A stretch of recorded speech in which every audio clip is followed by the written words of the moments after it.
வணக்கம். இப்போ நம்ம 9ஆம் வகுப்பு பழைய தமிழ் புத்தகத்தில் இருக்கக்கூடிய 2வது இயலை பார்க்க போகிறோம்.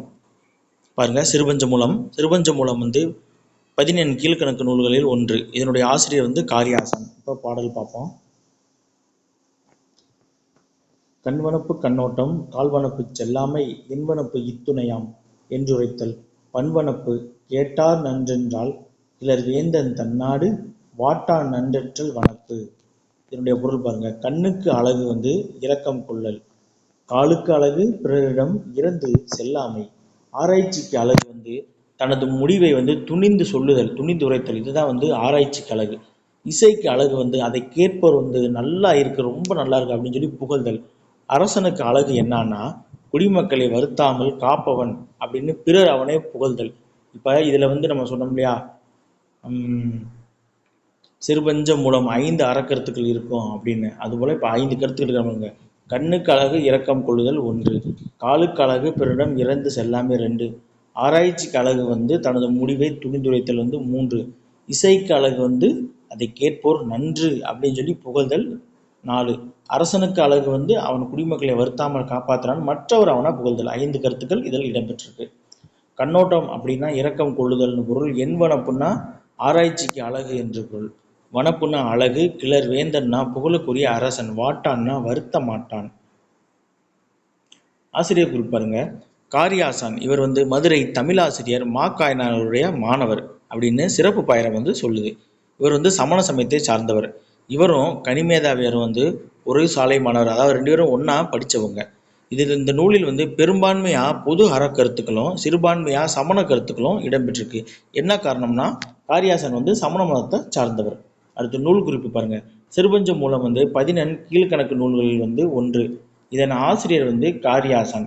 இந்நூலில் கடவுள் வாழ்த்துடன் 97 வெண்பாக்கள் உள்ளன. கண்டங்கத்திரி, சிறுவழுதினை, சிறுமல்லி, பெருமல்லி, நெருஞ்சி, அதாவது 5 மூலிகை வேர்கள் இருக்கு. என்னென்ன? கண்டங்கத்திரி, சிறுவழுதினை, சிறுமல்லி, பெருமல்லி, நெருஞ்சி 5 இருக்கு. இந்த 5 சேர்ந்து உடல் நோயை தீர்ப்பது. அதுபோல இந்த நூலின் ஒவ்வொரு பாடல்களில் கூறப்பட்டுள்ள கருத்துக்கள் மனநோயை, மக்களின் மனநோயை போக்கும். அதனால இந்த நூலுக்கு இதன் காரணமா சிறுபஞ்ச மூலம் பெயர் வந்தது அப்படின்னு சொல்றாங்க. அடுத்து ஒரு செய்தி கொடுத்துருக்காங்க பாருங்களே. பின்வரும் நிலையணி அப்படின்னா என்ன அப்படின்னு ஒரு செய்தி இருக்கு. ஒரு செயலில் முன்னர் வந்த ஒரே சொல்லோ பொருளோ பின்னர் பல இடங்களில் வந்தா அது பின்வரும் நிலையணி அப்படின்னு சொல்லுவாங்க. அதாவது இது 4 வகைப்படும். ஒன்று சொல் பின்வரும் நிலையணி. சொல் மட்டுமே பின்னாடி வரும், வேற வேற பொருள் தரும். இன்னொன்று பொருள் பின்வரும் நிலையணி, அதாவது வேற வேற சொற்களில் ஒரே பொருள் பின்னாடி தொடர்ந்து மாறி மாறி வந்துக்கிட்டே இருக்கும். இது பொருள் பின்வரும் நிலையணி. அடுத்து ஒரே சொல்லு ஒரே பொருளை குறித்து திரும்ப திரும்ப, ஒரே சொல் ஒரே பொருளை குறித்து திரும்ப திரும்ப வர்றது சொல் பொருள் பின்வரும் நிலையணி அப்படின்னு சொல்லுவாங்க. அடுத்து உவமை பின்வரும் நிலையணி அப்படின்னு சொல்லுவாங்க. சொல்லப்பட்ட உவமை மீண்டும் மீண்டும் திரும்பி வர்றதை உவமை பின்வரும் நிலையணி அப்படின்னு சொல்லுவாங்க. இதை ஏன் இப்போ இந்த இடத்துல கொடுத்துருக்காங்கன்னா, இப்போ நம்ம பார்த்த பாடல் இந்த அணியில ஒரு அணியை கொண்டுள்ளது. கண்வனப்பு கண்ணோட்டம் அப்படிங்கிற சிறுபஞ்ச மூல பாடல்ல சொல் பொருள் பின்வரும் நிலையணி பயின்று வந்துள்ளது. ஏன் அப்படின்னா இந்த பாடல்ல வனப்பு அப்படிங்கிற சொல் மீண்டும் மீண்டும் வனப்புக்குரிய அழகு அப்படிங்கிற பொருளை தருது. அதனால இந்த பாடல் இந்த பாடல் எந்த அணியில வந்திருக்கு? சொல் பொருள் பின்வரும் நிலை அணியில வந்திருக்கு. அடுத்து பாஞ்சாலி சபதம். இப்போ முன்கதை சுருக்கம். பாஞ்சாலி சபதம் இயற்றியது பாரதியார். முன்கதை சுருக்கத்தை பார்ப்போம். இந்திர மாநகரை ஆண்டு வந்தவர் பாண்டவர். அவர் மண்டபம் ஒன்றை கட்டி அதில் வேள்வி நடத்தினாங்க. அந்த வேள்வியில் கலந்து கொண்ட பேரரசர்களும் சிற்றரசர்களும், அந்த வேள்வியில் கலந்துக்கிட்ட பேரரசர்களும் சிற்றரசர்களும் அவர்களுக்கு அன்பளிப்புகள் நிறையா கொடுத்தாங்க இல்லையா? அதை பார்த்துட்டு பொறாமை கொண்டையன் துரியோதனன். அந்த துரியோதனன் யாருன்னா அவன் அத்தினாபுரத்தினுடைய அரசன். மேலும் துரியோதனன் பாஞ்சாலியின் நகைப்புக்கும் ஆளானதால் பாண்டவர்களை வாழ்வை எப்படியாவது அழிக்கணும் அப்படின்னு நினைக்கிறான். அதற்காக அவன் என்ன பண்ணுறான்? அவனுடைய மாமாவான சகுனிகிட்ட போய் ஒரு உதவி கேட்குறான். சகுனி என்ன சொல்கிறான்? நாமளும் ஒரு மண்டபம் கட்டுவோம், அதை பார்க்கறதுக்கு பாண்டவர்களை அழைப்போம். அப்படி வரும்போது தருமனை சூதாட செஞ்சு நம்ம நினச்ச மாதிரி அவங்க வாழ்வை அழிப்போம் அப்படின்னு சொல்லி ஒரு முடிவு எடுக்கிறாங்க. முதல்ல இந்த திட்டத்துக்கு துரியோதனனுடைய தந்தை திருட்டராத்திரன் அதாவது திருதராட்டினன் வந்து முதலில் ஒத்துக்கல. இருந்தாலும் பின்னர் வந்து விதியின் வலிமையை எண்ணி அவன் வந்து ஒத்துக்கிட்டான். அதாவது பாண்டவர்கள் வந்து 5 பேர் இருப்பாங்க, கௌரவர்கள் வந்து 100 பேர் இருப்பாங்க. பின்னர் விதியின் வலிமை எண்ணி கூப்பிட்டானா. அடுத்து இந்த திட்டத்தின்படி வந்து திருதராட்டன் வந்து வினைஞர்களை கூப்பிட்டு ஒரு அழகிய மண்டபம் ஒன்றை வந்து கட்ட சொல்கிறான். அப்புறம் அந்த மண்டபத்தை பார்க்கறதுக்காக பாண்டவரை கூப்பிட்டு வரணும்னு சொல்லி அவனுடைய தம்பி, யார், திருதராட்டனுடைய தம்பி விதுரனை வந்து தூதா அனுப்புகிறான். இதில் வந்து விதுரனை தூது சென்ற விதுரன் பாண்டவரின் நாட்டு வளங்கண்டு மகிழ்தல், பாண்டவர் விதுரனை வந்து எதிர்கொண்டு வரவேற்றல் ஆகிய நிகழ்வு வந்து பாடப்பகுதியில் நமக்கு கொடுக்கப்பட்டிருக்கு. இப்போ நம்ம அதை பார்ப்போம். விதுரனை தூது விடல். தம்பி விதுரனை மன்னன் அழைத்தான், தக்க பரிசுகள் கொண்டினிதேகி எம்பியின் மக்கள் எறிந்த அரசாலும் இந்திர மாநகர் சார்ந்தவர் தம்பால் கொம்பினையொத்த மடப்பிடியோடும் கூடியிங்கெய்தி விருந்து கழிக்க நம்பி அழைத்தனன் கௌரவர் கோமான் நல்லதோர் நுந்தை என உரை செய்வாய். அதாவது மன்னன் திருதராட்டன் வந்து தன் தம்பி விதுரனை அரண்மனைக்கு கூப்பிட்டு பாண்டுவின் மக்கள் ஆட்சி இந்திரமானருக்கு தக்க பரிசுகளுடன் போய் பாஞ்சாலியோடு பாண்டவரை தாம் விருந்துக்கு அழைத்த செய்தியை அவருடன் சொல்லி கூப்பிட்டு வா அப்படின்னு சொல்கிறான். எம்பினா என் தம்பி, மடப்பிடினா பாஞ்சாலி, கலிக்கன மகிழ, கோமான்னா அரசன், அது யாரு, திருதராட்டினன், நுந்தைனா நுண் தந்தை அப்படின்னு அர்த்தம். அண்ணனிடம் விடைபெற்ற விதுரன் சென்றான். அடவிமலை யாரெல்லாம் கடந்து போகி திண்ணமுறும் தடந்தோளும் உளவும் கொண்டு திருமலிய பாண்டவர் தாம் அரசு செய்யும் வண்ணமையர் மணிநகரின் மருந்து செல்வான். வழியிடையே நாட்டினொரு வளங்கள் நோக்கி எண்ணமுறல் ஆகித்தன் இதயத்துள்ளே இணையபல மொழி கூறி இறங்குவானால். தன் தமையனாகிய திருதராட்டினிடம் விதுரன் விடை பெற்றான். தமையன் அப்படின்னா அண்ணன் அர்த்தம். காடு, மலை, ஆறு ஆகியவற்றெல்லாம் கடந்து வலிமை மிக்க தோளும் மனவருதியும் கொண்ட பாண்டவர்கள் ஆட்சி புரியும் வலிமிக்க அழகிய நகராக நோக்கி அவன் போகிறான். செல்லும் வழியெல்லாம் நாட்டின் மிகுந்த வளங்களை கண்டு எண்ணத்தில் இருத்தி உள்ளம் நெகிழ்ந்து அந்த நாட்டின் எதிர்காலம் கருந்தி இறக்கப்பட்டான். இப்படியெல்லாம் இந்த நாடு இவ்வளோ அழகா இருக்கே, இவனுங்களெல்லாம் வந்து இவனுக்கு துரியோதனை அழிக்க போகிறானே அப்படின்னு அந்த நாட்டோட எதிர்காலத்தை நினச்சி அவன் வருத்தப்படுறான். அடவி அப்படின்னா காடு, சோலை அப்படின்னாலும் காடு என்றுதான் பொருள்.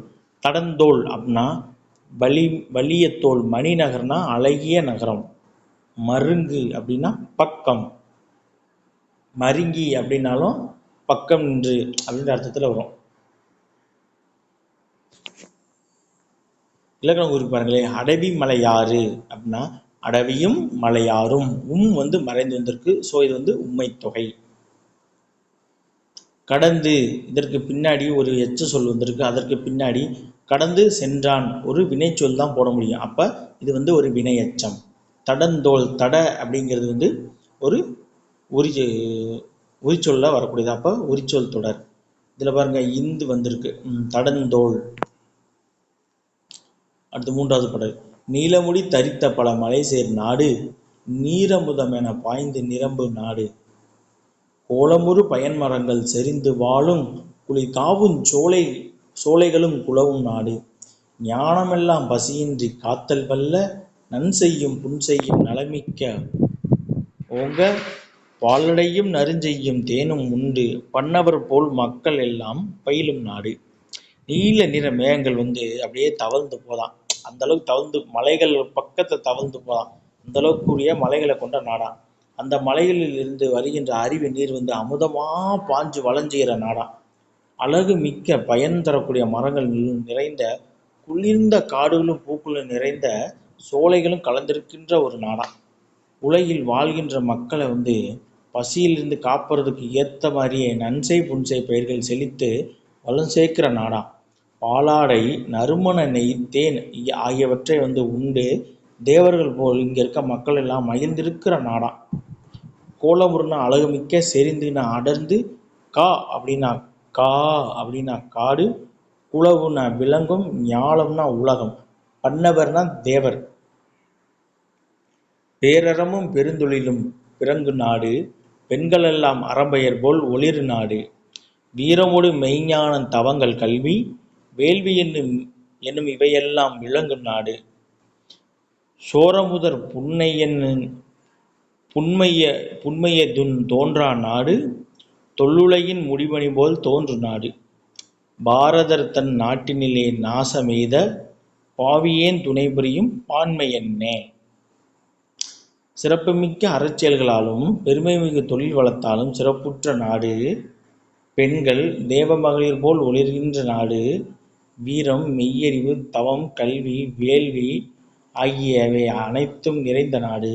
நெறி பிறழ்ந்த செயல்கள் இந்த நாட்டில் இல்லாத காரணத்தால் பழமையான இவ்வுலகு மக்களுக்கு மணிமுடி போல் தோன்றுகின்ற நாடாம். இத்தகைய பாண்டவர் நாடு அழியும் பாவச் செயலுக்கு தானும் துணை புரிய நேர்ந்ததனை எண்ணி விதுரன் வருந்தினானாம்.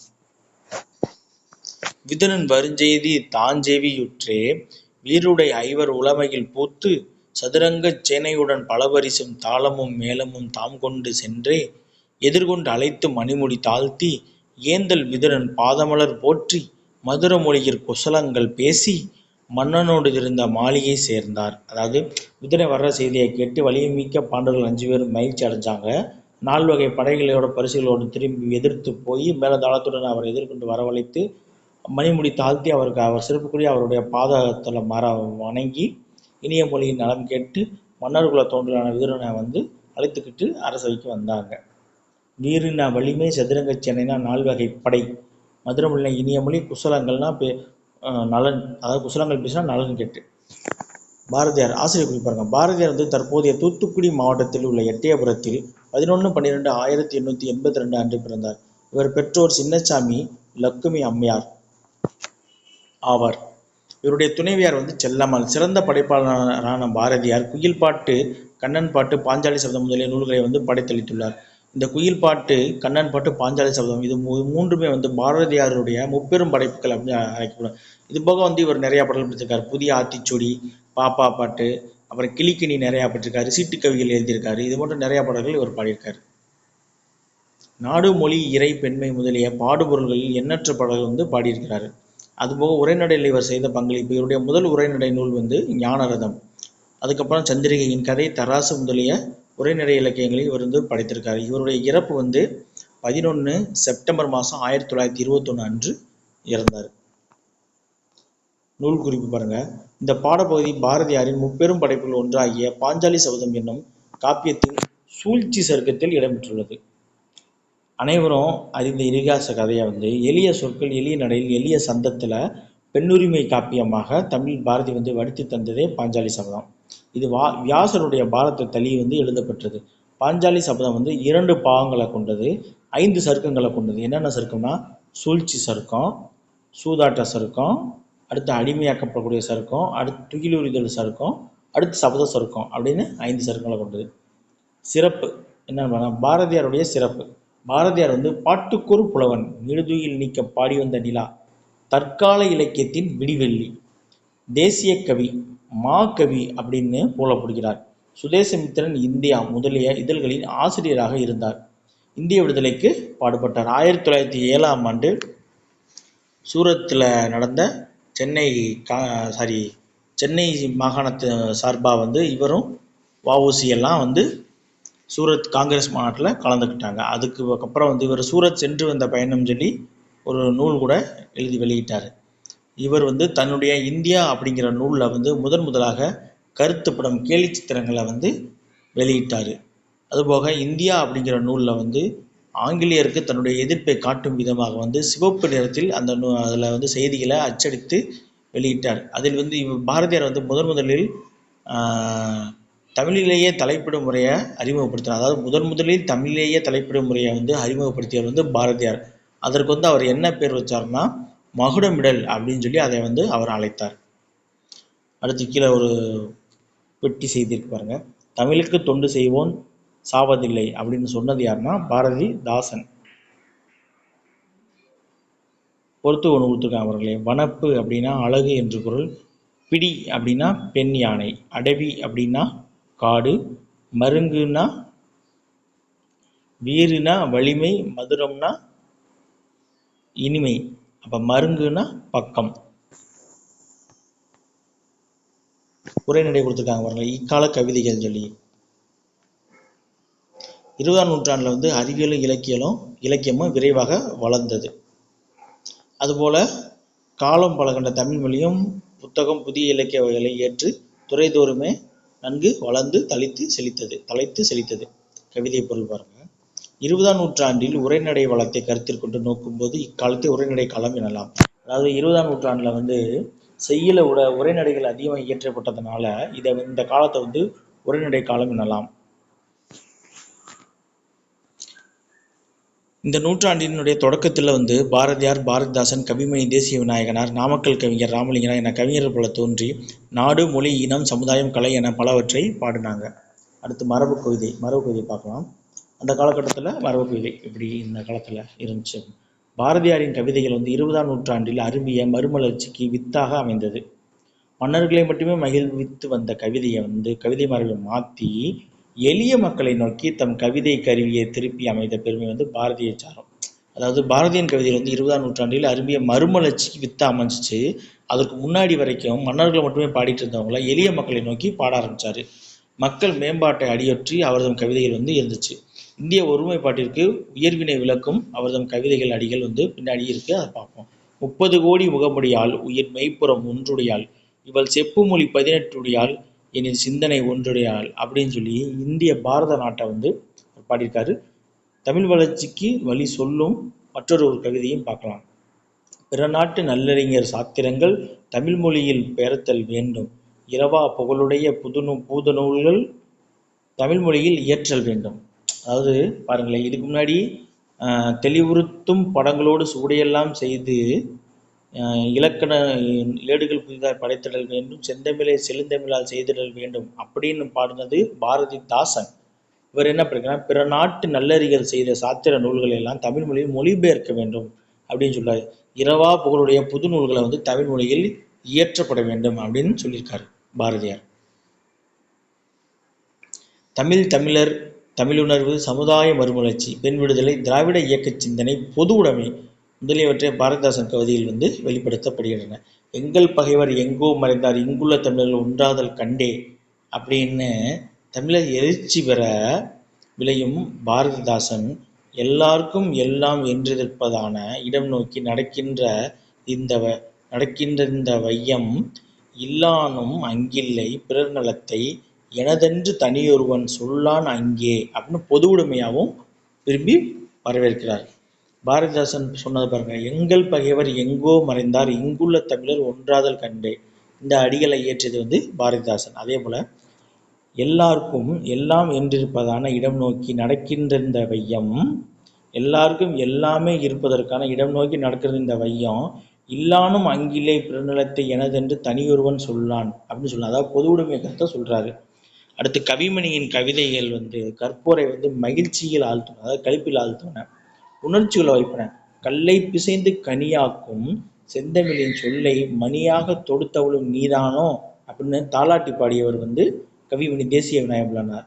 நல்லா பாருங்க, கல்லை பிசைந்து கனியாக்கும் செந்தமிழின் சொல்லை மணியாக தொடுத்தவளும் நீதானோ அப்படின்னு வந்து தாலாட்டு பாடியிருக்காரு. அதாவது மங்கையராய் பிறப்பதற்கே நல்ல மாதவம் செய்திட வேண்டுமம்மா அப்படின்னு சொன்னதும் கவிமணி தேசிய விநாயகம் பிள்ளை. இதன் மூலம் இவர் பெண்ணின் பெருமையை வந்து பேசுறாரு. அடுத்து வந்து சாலைகளில் பல தொழில்கள் பெருக வேண்டும், சபைகளிலே தமிழ் எழுந்து முழங்க வேண்டும் என தமிழ் வளம் பெற வேண்டுமென விரும்புகிறார். யாரு? திருவி கல்யாண சுந்தரனார். சாலை அது பேர் எழுதி பற்றி ஒரு மூன்று கொடுத்துருக்காங்க பாருங்களே. கல்லை பிசைந்து கனியாக்கும் செந்தமிழின் சொல்லை மணியாக தொடுத்தவளும் நீதானோ, இதை சொன்னது கவிமணி. மங்கையராய் பிறப்பதற்கே நல்ல மாதவம் செய்திட வேண்டுமான்னு சொன்னதும் கவிமணி. அடுத்து சாலைகளில் பல தொழில்கள் பெருகணும், சபைகளில் தமிழிலிருந்து முழங்கணும் அப்படின்னு சொன்னதும் கவிமணி. விடுதலை இயக்க கவிஞர்கள் ஒருவர் வந்து நாமக்கல் கவிஞர் ராமலிங்கனார். இவருடைய கவிதைகள் வந்து காந்திய சிந்தனைகள் வந்து மிளிர்கின்றன. ஏன்னா இவர் வந்து காந்திய சிந்தனைகளால் வந்து ஈர்க்கப்பட்டவர். இவர் ஒரு காந்தியவாதி. தமிழரின் சிறப்பையும் தமிழ் மொழியின் இனிமையும் சேர்த்து பாடியிருக்கார். தமிழன் என்றோர் இனமுண்டு, தனியே அவருக்கு ஒரு குணம் உண்டு, அமிழ்தம் அவனுடைய மொழியாகும், அன்பே அவனுடைய வழியாகும் பாடினது நாமக்கல் கவிஞர். அதாவது தமிழன் என்றொரு இனம் உண்டு, தனியே அவருக்கு ஒரு குணம் உண்டு, நாமக்கல் கவிஞர். பாட்டாளி மக்களது பசி தீர வேண்டும், பணமென்ற மோகத்தின் விசை தீர வேண்டும் அப்படின்னு சொன்னதும் ராமலிங்கனார். அதாவது பாட்டாளி மக்களது பசி தீர வேண்டும், பணமென்ற மோகத்தின் விசை தீர வேண்டும் சொன்னதும் நாமக்கல் கவிஞர். வாழ்க்கை சிறக்க ஒரு தொழிலையாவது கற்றுக்கொள்வது நல்லது அப்படின்னு ஒரு நாமக்கல் கவிஞர் வந்து ஒரு கவிதை படியிருக்கார். கைத்தொழில் ஒன்றை கற்றுக்கொள் கவலை உனக்கில்லை ஒத்துக்கள்னு சொன்னதும் நாமக்கல் கவிஞர். அதே போல பாட்டாளி மக்களது பசி தீர வேண்டும் பணம் என்ற முகத்தின் விசை தீர வேண்டும் சொன்னதும் நாமக்கல் கவிஞர். தமிழன் என்றொரு இனம் உண்டு தனியே அவருக்கு ஒரு குணம் உண்டுன்னு சொன்னதும் நாமக்கல் கவிஞர். கத்தியின்றி ரத்தமின்றி யுத்தம் ஒன்று வருகின்ற பாடலை எழுதினதும் நாமக்கல் கவிஞர். அந்த கத்தியின்றி ரத்தமின்றி என்ற பாடலை எதுக்கு எழுதினார்னா உப்பு சத்தியாகிரகத்தில் கலந்து கொண்ட தொண்டர்களுக்காக எழுதப்பட்ட பாடல் அது. புலவர் குழந்தை முடியரசன் முதலியோர் வந்து கவிதைகளில் பகுத்தறிவு நோக்கும் முற்போக்கு சிந்தனையும் தமிழுணர்வையும் இளங்க காணலாம். ஆங்கிலமோ பிறமொழியோ பயின்றுவிட்டால் அன்னை மொழி பேசுதற்கு நாணுகின்ற தீங்குடைய மனப்போக்கர் வாழும் நாட்டில் தென்படுமோ மொழியுணர்ச்சி அப்படின்னு சொல்லி முடியரசன் வந்து தனியாத தண்டமிழ் காதலை வந்து வலியுறுத்தியிருக்காரு. அதாவது ஆங்கிலமோ பிறமொழியோ பயின்று விட்டால் அன்னை மொழி பேசுவதற்கு நாணுகின்ற தீங்குடைய மனப்போக்கர் வாழும் நாட்டில் தென்படுமோ மொழியுணர்ச்சி அப்படின்னு சொல்றாரு. சுரதாவின் கவிதைகளில் வந்து புதிய ஊமைகளை வந்து காணலாம். அதனால் அவர் வந்து சுரதா வந்து ஊமை கவிஞர்னு சொல்றாங்க. வரலாற்று செய்திகளும் இலக்கண விளக்கங்களும் இவர்தம் பாடல்களில் இடையே கலந்து வருகின்றன. அதாவது சுரதாவினுடைய பாடல்களில் வந்து வரலாற்று செய்திகளும் இலக்கண விளக்கங்களும் கலந்து வருகிறது. சங்க இலக்கியங்களில் வந்து வரலாற்று செய்திகள் வந்து அதிகமாக சொல்லப்பட்டது வந்து அகநானூரில் சொல்லப்பட்டிருக்குது. அதுபோல் பெரிய புராணத்துலேயும் வந்து வரலாற்று செய்திகள் சொல்லப்பட்டிருக்குது. வரலாற்று செய்திகள் மீதியாக சொல்லப்பட்டதுன்னா வந்து அகநானூறு. அதில் வந்து வரலாற்று செய்தியில் அதிகமாக பாடிய புலவர் வந்து யாருன்னா பரணர், அப்புறம் மாமூலனார். முல்லைக்கோர் காடு போலும் முத்துக்கோர் கடலே போலும் சொல்லுக்கோர் கீரன் போலும் தூதுக்கோர் தென்றல் போலும் கல்விக்கோர் கம்பன் போலும் கவிதைக்கோர் பரணர் போலும் வில்லுக்கோர் ஓரி போலும் விளங்கினார் வென்றார் நின்றார் அப்படின்னு சுரதா பாடியிருக்காரு. மறைமலை அடிகளாரை வந்து உவமைகளால் பாராட்டியுள்ளார். யாரு? சுரதா. மறைமலை அடிகளாரை வந்து இப்படியெல்லாம் வந்து உவமைகளாக பாராட்டுக்காரு. மறைமலை அடிகளார் எப்படி இருக்காருன்னா முல்லைக்கு ஒரு காடு போல இருக்காராம், முத்துக்கு ஒரு கடலை போல இருக்காராம், சொல்லுக்கு ஒரு நக்கீரன் போல இருக்காராம், தூதுக்கு ஒரு தென்றல் போல இருக்காராம், கல்விக்கு ஒரு கம்பன் போல இருக்கிறாராம், கவிதைக்கு ஒரு பரணர் போல இருக்காராம், வில்லுக்கு ஒரு ஓரி போல இருக்காராம், விளங்கினாராம். யாரு? மறைமலை அடிகளாரு. சொன்னது சுரதா, சுப்புரத்தின தாசன்.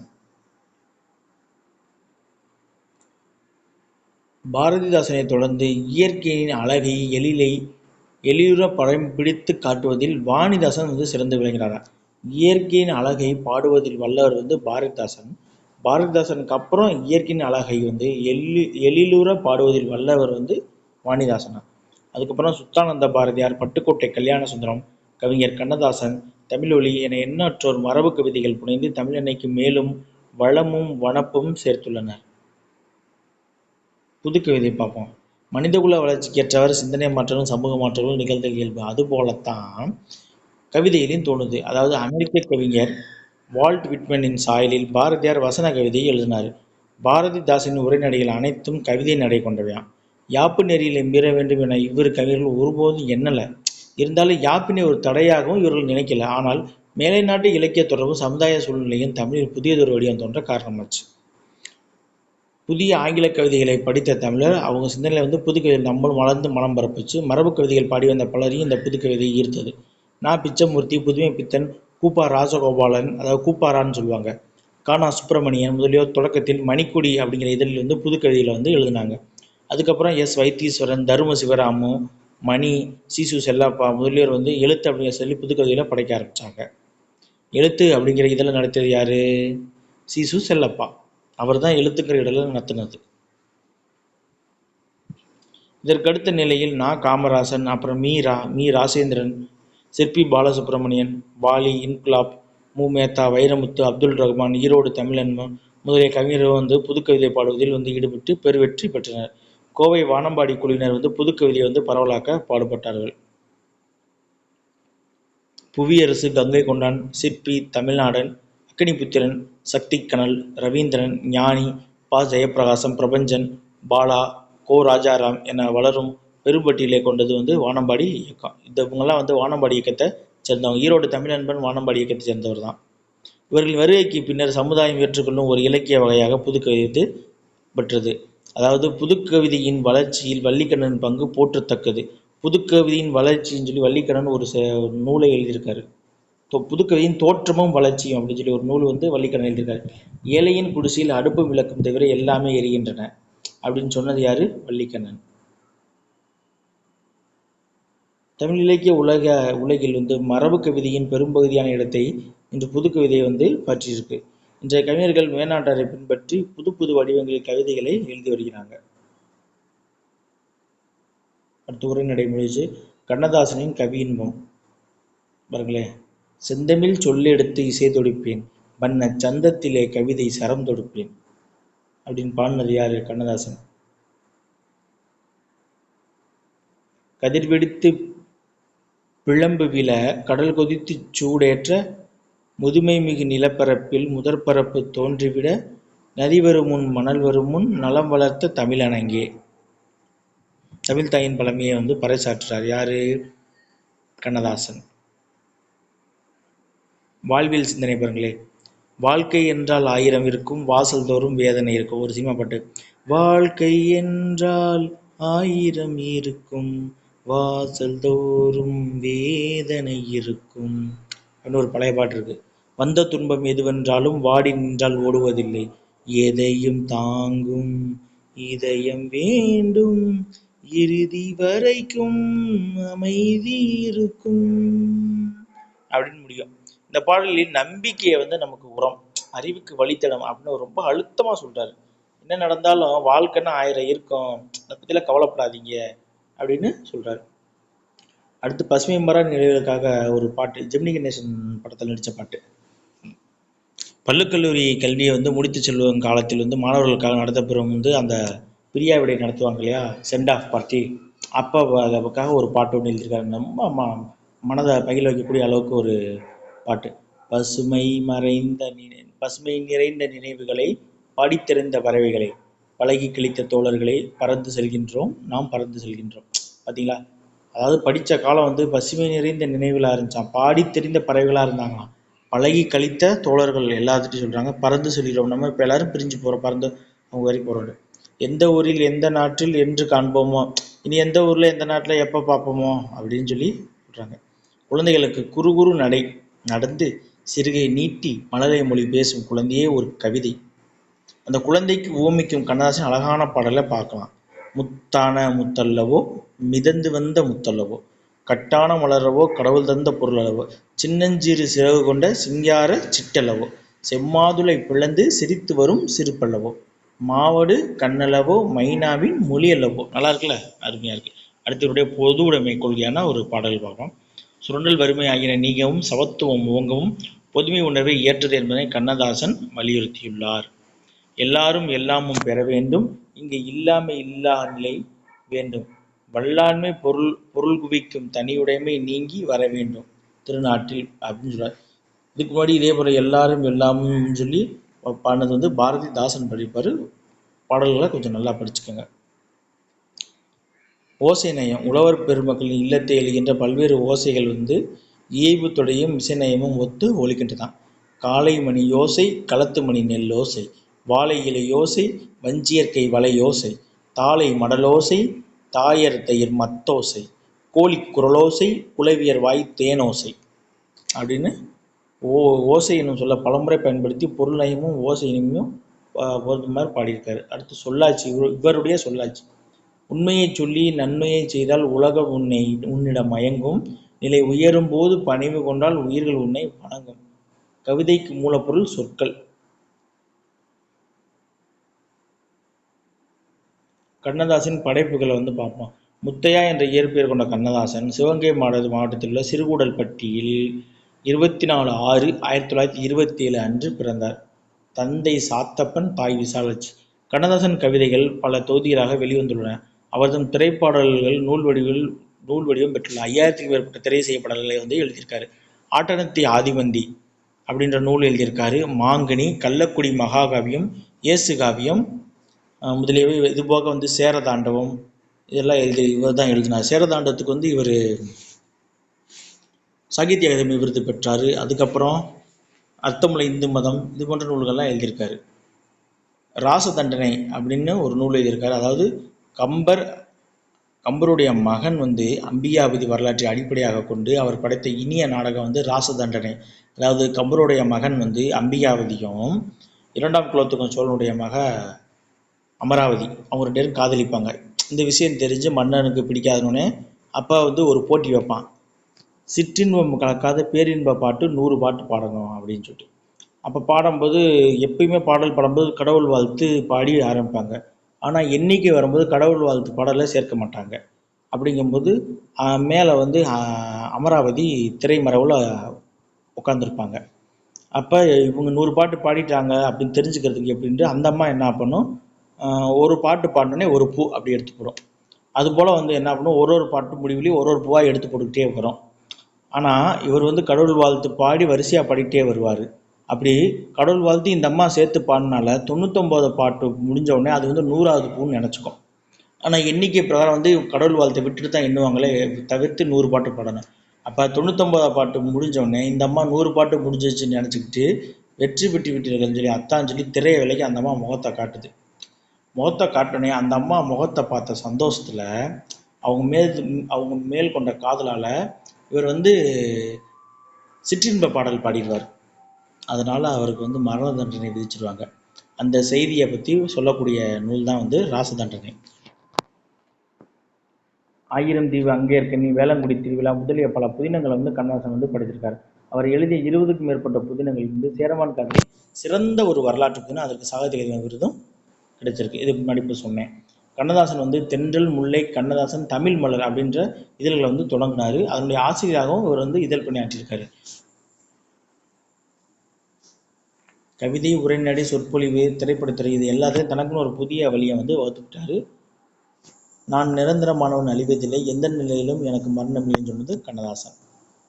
நடுவண் அரசின் நிறுவனமான சாகித்ய அகாதமி ஆண்டுதோறும் இந்திய மொழியில் உள்ள சிறந்த இலக்கியங்களை தெரிவு செய்து விருது வழங்கி வருகிறது. கண்ணதாசனின் சொல்லாட்சி சிறப்பை வெளிப்படுத்தும் தேன், காய் என்னும் இயவு சொற்கள் அமைந்த பாடல்களை கேட்டு மகிழ்ங்கிறாங்க. நன்றி.